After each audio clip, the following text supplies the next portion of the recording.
In August 1947, after the British finally left India after centuries of rule, the subcontinent was partitioned into two independent nation-states, a Hindu-majority India and a Muslim-majority Pakistan. With their futures uncertain, literally overnight, millions of Muslims migrated to West and East Pakistan, which is now called Bangladesh, while millions of Hindus and Sikhs migrated to what is now called India. This moment of decolonization became inextricably linked with collective trauma. This event, known as the Partition, is one of the largest migrations in human history. In this violent shuffle, hundreds of thousands of people lost their lives. Historians and anthropologists of South Asia have done incredible work around the critical event of partition and the silences that continue to shape its telling and retelling. But apart from world-altering violence, partition left lasting cultural impacts on culinary practices, not just in India, but in geographies far beyond. Impacts that can be felt today, even in 2022. My guest today will help us see how partition was not just a one-time event that had an identifiable beginning and end. Rather, it's an event that is not temporally or historically bound. And it is an event that had all kinds of reverberations into people's everyday lives and food practices. One of my very special guests today is my grand-aunt Jiti Nani. Nani means grandmother in Hindi. Born to a Sikh landowner father, Jiti Nani was just 15 years old in 1947, but she's able to describe how her life was transformed overnight from one of luxurious living to life as a refugee. This episode is sprinkled with her memories of pre- and post-partition life and food. We didn't have any luxurious food those days. Our mindset was like that we have come as refugees. This is Bad Table Manners, a show that seeks to push the boundaries of food reporting and narrative in South Asia. And I'm your host, Meher Varma.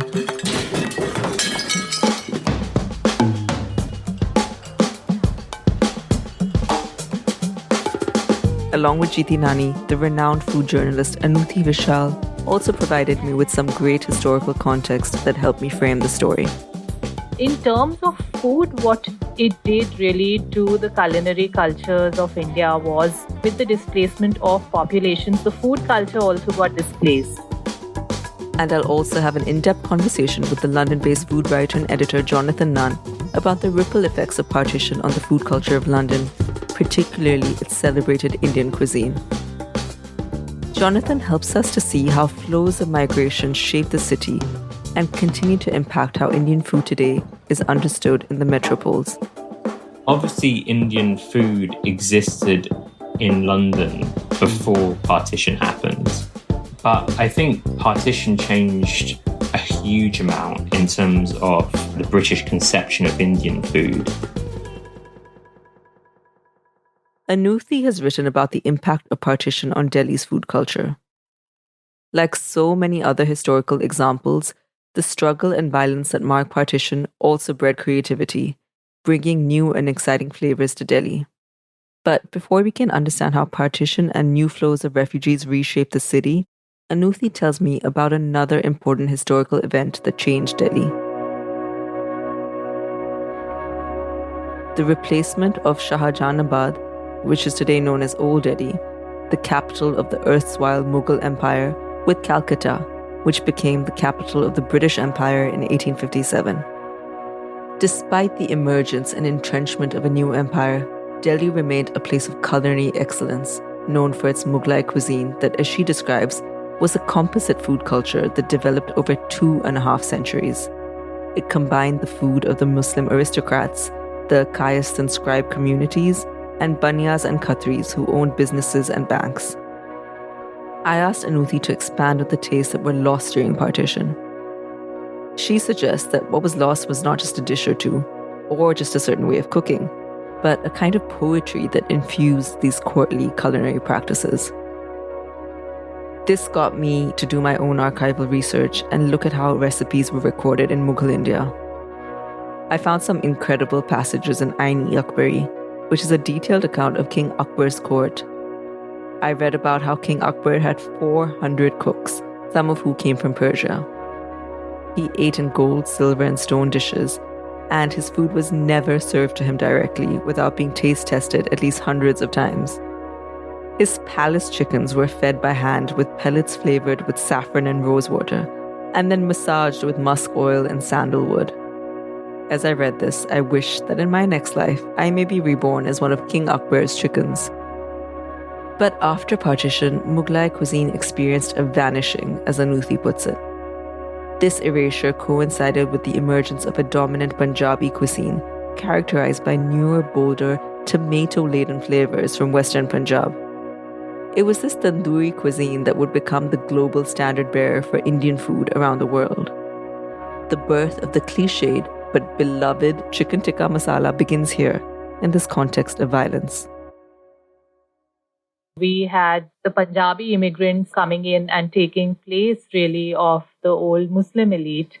And they had their own cultural mores. They were also people who had suffered a lot, who had been completely displaced. So many of them arrived with nothing but, some memories of their food and, perhaps carrying very basic utensils, etc.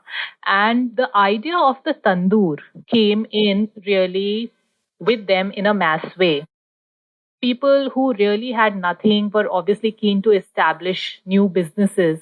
And one of these was the food business, the restaurant business. We all know, about how butter chicken and chicken tikka became really popular with Moti Mahal in Daryaganj. This was a new innovation really because tandoor was used only for rotis or bread, to bake bread in. But here there were these restaurateurs with a great spirit of enterprise, with nothing to lose, wanting to do newer things and, forced to do newer things to make money. They just started using it to grill meats in. And then later when they found that this was too dry and there was no refrigeration, the tandoor meat was getting spoiled, they came up with a very simple really gravy of tomatoes and butter, etc., which was not the flavor profile preferred by the old elite, the old Muslim elite of Delhi. This was a flavor profile which was quite simple really, which was more in sync with a newer lot of people who wanted something quick, who wanted something filling, because their focus was not so much looking at food as an indulgence, but food as sustenance. And therefore, we got this whole style of tandoori food, which is perhaps now the best known Indian food globally. It was almost like the first example of fast food in this new emerging metropolis. I was curious how food practices changed for non-kings and queens as well. I asked Jiti Nani what her culinary memories of pre-partition life were like. How did people like her eat? What did their dining table look like? Here are a few anecdotes from our conversation that revealed the communal spirit of mealtimes, which would be followed by a delightful group siesta. So in the thali, there would be sabzis, roti. There used to be one sweet dish. It was winter time, so we used to have a lot of this carrot halwa. And sometimes mungi ki dal ka halwa. One katori used to be for the sweet. And 3 katoris. And then if we had rice, it would be passed on. And what else? And everybody sat at the table. Yeah. And for how long would lunch be? Like quite lengthy or? No, it used to be for an hour maximum. It's quite long, okay. Also, what we used to go after lunch, because we used to go to sleep. And when we got up, this was in summertime, because it was very hot there. In Jiti Nani's anecdotes, something that struck me was that there was no mention of her or of other women going into the kitchen. Pre-partition, Anoothi tells me, public eating establishments were male-dominated spaces. And even within the household, Jiti Nani describes how the kitchen was basically out of bounds for her. In the house, then Nani and you never stepped into the kitchen? No, not there. We weren't allowed. Oh. It was a huge, big house, and there was a courtyard like from here to Bharat's place. That's where our kitchen used to be. If we just ran and asked what is cooking, because you come back from the boarding school and you're Hungry. only thinking of home food. And he used to be watching like an eagle there. Your father? No, my uncle, my father's elder brother. What are you doing? Run back. You're not allowed to go there. A few days later, after Jiti Nani told me this, I began to think that maybe the kitchen was kept away from women like her because it was a place where mixing of all kinds that she and other women had to be protected from happened. I'm glad I probed this because my inkling wasn't just confirmed. My eyes were also open to some of the actual going-ons that were far beyond what I had imagined. So my uncle got a governess for him from England and also a Bengali cook. Those days, Bengali cooks were known to be the best cooks. And it so happened that she got involved with the cook. And what she used to do, she used to put the baby to sleep, Mani, and give a little bit of opium. And then they found out and chucked both of them out. But by the time he was about 6, 7, he started showing signs that it's not normal. It honestly took me a while to get over this anecdote, and my mind was busy with all the other illicit things that may have taken place in the Indian kitchens of this time. But thankfully, Anoothi refocused me, telling me about the other changes that happened pre- and post-partition. Pre-partition, she said, the cook enjoyed significant power in the household. But post-partition, the cook also found himself in a new position. The cook was always gendered male in these accounts. And he went from being someone highly paid and respected to just another employee. But Anoothi also brought up an excellent point. While there's often nostalgia for the way things were, partition also signaled the collapse of a feudal order. In place of highly hierarchical kitchens came restaurants, public dining spaces, and street food that were much more accessible and welcoming to ordinary people and to women. We can't really look at things in black and white because there is a lot of nostalgia for this very nuanced, very old style, very measured and aristocratic way of life. It was also a feudal order which collapsed. And we had new energy coming in, new enterprise coming in, people who really, because they had no means, they had to make it in the food business, which many of them took.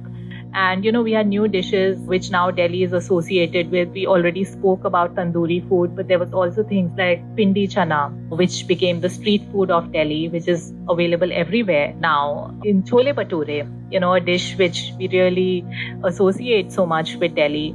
As also, this new style of restaurants like Quality or United Coffee House, which served a mix of Indian and British food for the slightly more upper classes or the middle classes.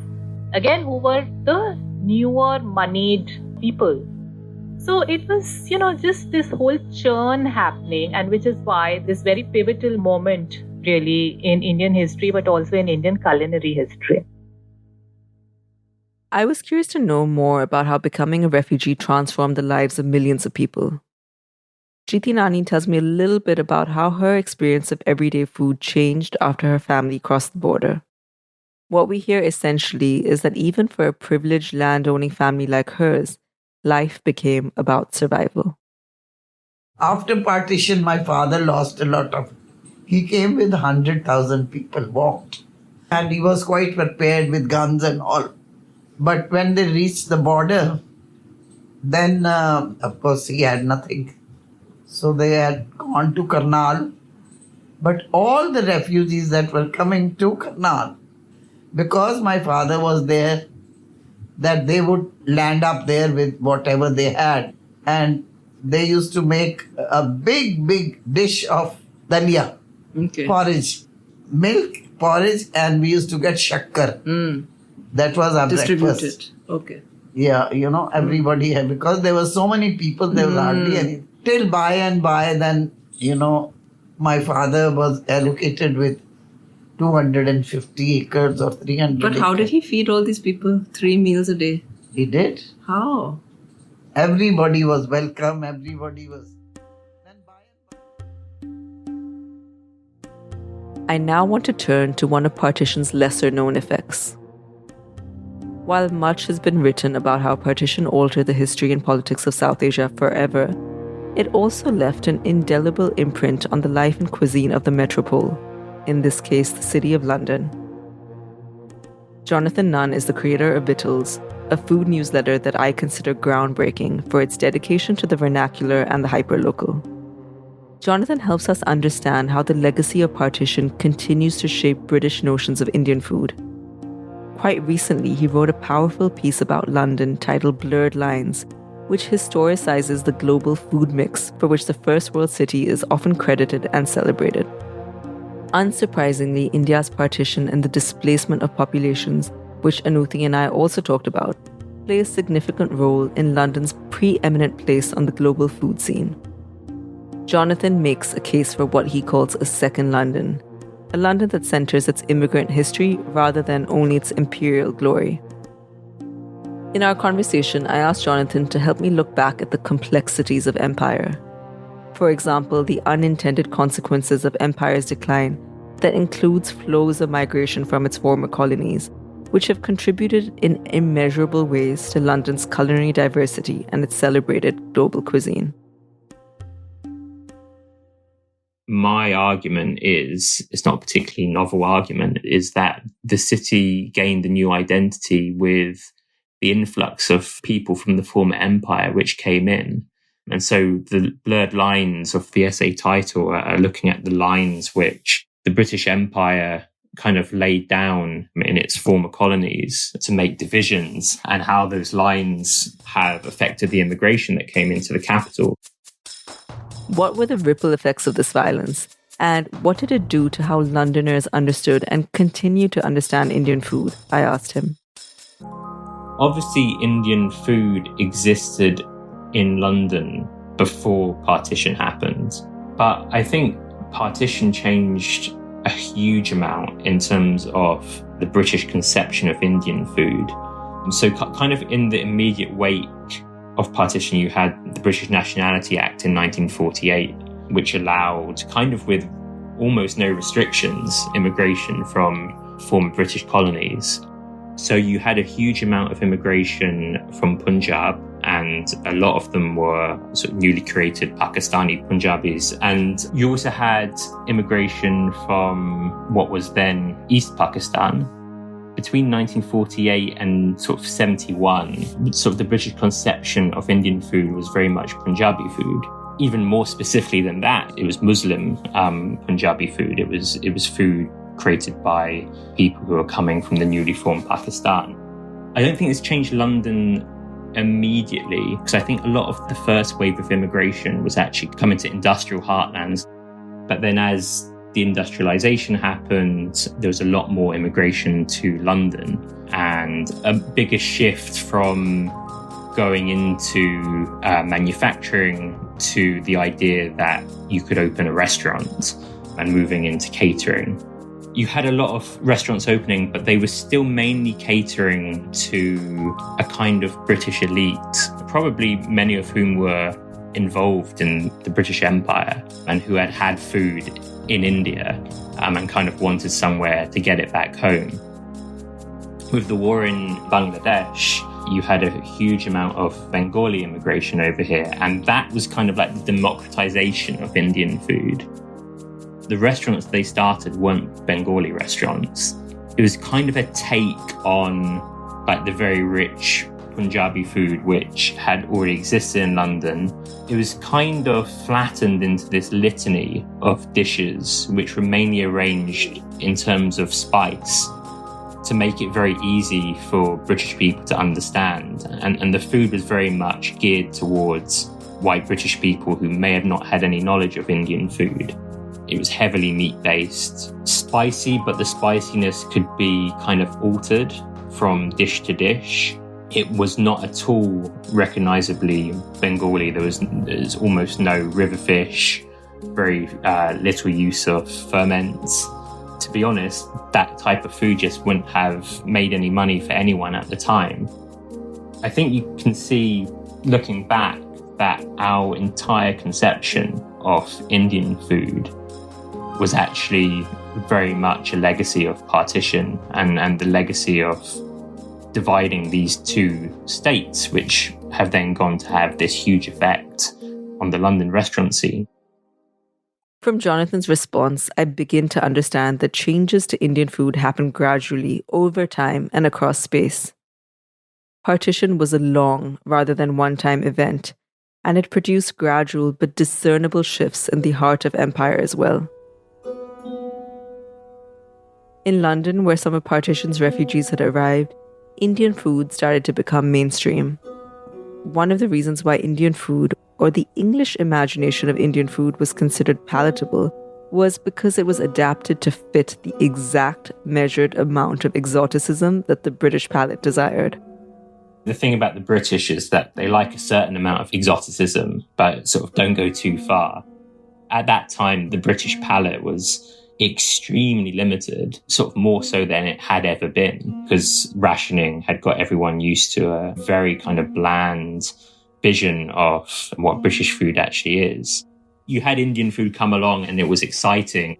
A lot of the more successful restaurants kind of realized that what British people kind of wanted was, a performance. And there's theatricality of the tandoor and of kind of like a procession of dishes.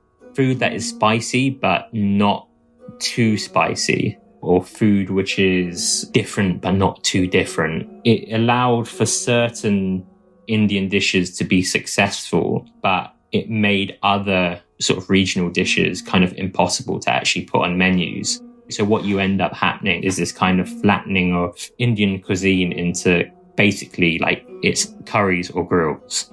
And that's pretty much everything. Today, Indian food in Britain consists not just of your 7-pound chicken tikka masala, there it is again, but of high-end Michelin-starred food that capitalizes on nostalgic colonial fare. A number of successful high-end Indian restaurants in London hark back to this colonial fantasy of conquest to sell cosmopolitan Indian food. Gymkhana London, for example, is a restaurant that features hunting-inspired art on the wall and game samosas on the menu. But these dishes are not new inventions. They are reinventions of classic colonial dishes that filtered into Indian aristocratic kitchens as well. Jeeti Nani, for example, recollected the taste of partridge pickles with ease.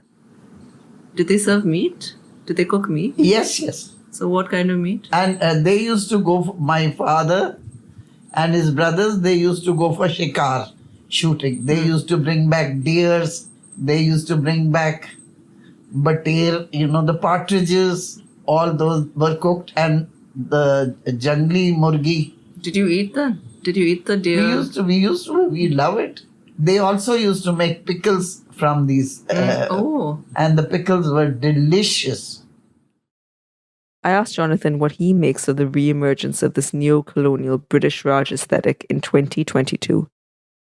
It's complex, and I tried to write about this and I kind of stopped midway through because I hadn't quite got my thoughts together on it. I think if it was white English restaurateurs opening these kind of Raj cosplay restaurants, it would be very, very easy to kind of dismiss them as quite obviously sort of reactionary and racist portrayal of Indian food. I think where things are a little complicated is that, one, these restaurateurs are actually Indian. So for those who don't know London, Gymkhana is in a district called Mayfair, right on the border of St. James. And this is basically the richest area of London. But it's not just rich in money. St. James is kind of clubland. And during the glory days of the British Empire, basically the empire was being informally ruled in St. James, in these private members' clubs, by men who would do all their deals behind these closed walls rather than, say, in Parliament or what you'd consider to normally be the kind of inner circle of power. So there's something already interesting about a place like Gymkhana opening in that location by an Indian family. It's difficult to just say simplistically that, yes, we can write this off. I wonder if the fact of Indian ownership does enough to disrupt the coloniality of this narrative. Jonathan and I discuss the possibilities for what a decolonized Indian restaurant in London might actually look like and where it could be found. Not in the city's most expensive real estate, clearly. Personally, I don't think it is. I think all you're doing is reproducing exactly the same structures, this time with Indian ownership rather than British ownership. I kind of see it as analogous to kind of what happens in tea plantations in Darjeeling, where you had plantations set up by the British producing a exploitative system of farming. And now those plantations are kind of rebranded with Indian ownership, but the conditions are still materially exactly the same. So Dishoom, which is a much bigger chain, with their first restaurant, they did get criticised for playing on Raj themes. And for their third restaurant, actually, in King's Cross, they got criticised again. But I think what people didn't notice is that there was actually an anti-colonial narrative throughout the restaurant. A lot of the restaurant was branded with protest slogans taken from the 1940s for Indian independence. And a lot of the photos and sort of fittings in the room kind of reference that time and the struggle for independence. There is actually this narrative in the dining room itself. I think the trouble is that lots of people just wouldn't notice that. And again, kind of, who is it in service to? Is it really a radical act to do that while kind of upholding the same kind of structures? I think the more interesting kind of counter-narrative in London Indian food is the culture being produced on the margins. And by the margins, I mean cultural margins, but also physically, a lot of the most interesting stuff is being produced on the edges of London in the neighbourhoods which working class Indians settled in, and in the restaurants which are mainly producing food for those communities. I would say that is a more interesting space. The flattening of Indian food, to which Jonathan points me to, gets me thinking about whether it's possible for cultural, diverse, and unfamiliar Indian cuisines, say regional cuisines beyond Punjabi tandoori food, to thrive in a place like London, without them being either fast food substitutes, like the ubiquitous tandoori carryout, or Michelin-starred, out-of-reach elite experiences. I think it definitely can. And I mean, I guess my point is not so much that these restaurants in central London are uninteresting or they're not actually producing anything of cultural value. I do think, though, that a lot of it is about, well, who is this for? And a lot of those restaurants in central London flattening the cuisine in actually a similar way to how the cuisines were flattened is kind of refracted through the lens of things like small plates. There are kind of certain dishes you can get away with and certain dishes you can't. Sometimes it produces interesting things. I think a lot of the time it produces stuff which I think is culturally stale. And I think it has a lot to do with the fact that it is actually incredibly difficult to operate a restaurant in central London. The overheads are absolutely massive. And I think what this actually leads to is a lot of very safe, unimaginative cooking, things which they know will sell. Among the London foodies of today, Jonathan and I note a new trend as well. Rather than the just so much exoticism of yesterday, today's eaters want to be able to eat the most quote-unquote authentic cuisine that they can. We're talking about the ones who order the items on the menu with 3 chilies next to them, despite waitress warnings. Exhibiting cultural capital through performed spice tolerance is definitely something I've witnessed a lot. But at the same time, there's indeed a limit to what people are willing to eat when it comes to South Asian food. The fact that it has come to signify cultural capital is a pretty new phenomenon.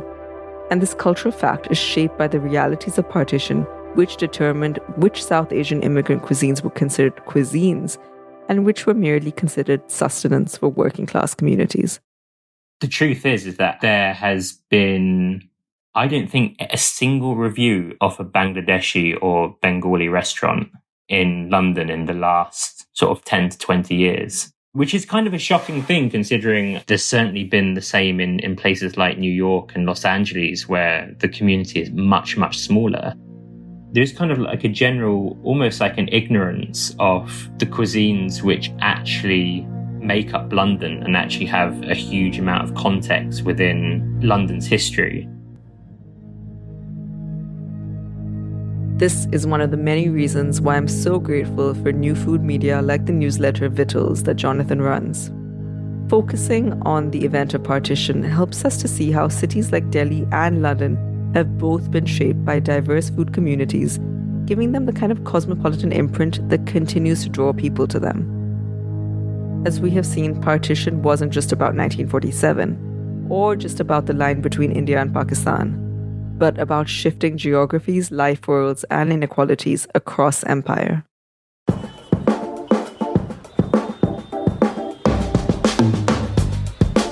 Thank you so much for joining me on this episode and this segment of Bad Table Manners, which explored how food crosses borders, communities, and lives while remaining central to how we experience and remember our histories. If you enjoyed this exploration, you'll probably also enjoy my upcoming conversations with Tibetan refugees who recreate their imagined homeland through food, as well as my episode on how everyday Indian ingredients like turmeric and ashwagandha became annoyingly hip. This episode is possible because of all the people who work behind the scenes. I'd like to thank my producer Jennifer O'Neill, audio editor Evan Lindsay, researchers Julia Fine and Carolyn Crosby, and intern Kai Stone. I'd also like to thank Whetstone founder Stephen Satterfield, Whetstone Radio Collective executive producer Celine Glacier, sound engineer Max Kotelchuk, associate producer Quentin LeBeau, and sound intern Simon Livendar. You can subscribe to this podcast wherever you get your podcasts. You can learn more about Bad Table Manners at whetstoneradio.com.